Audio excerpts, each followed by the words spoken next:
Hi. Attitude in life is very important, isn't it?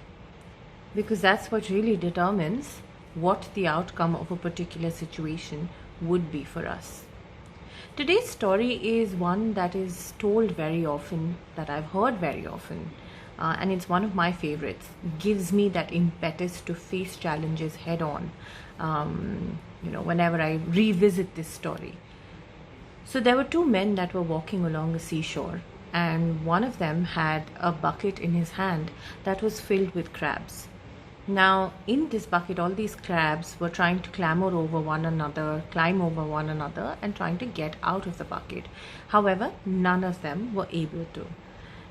This man's friend looked at the bucket and asked him, "Don't you want to cover that with a lid or anything? Because the way that the crabs are going, I think they're all going to escape and then you'll be left with nothing."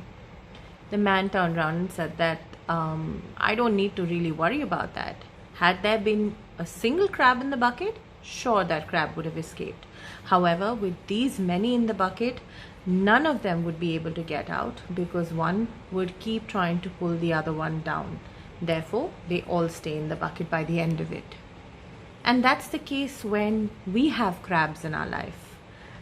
Not the literal ones, not other people, but these crabs really represent challenges that we face in our lives. How do we respond?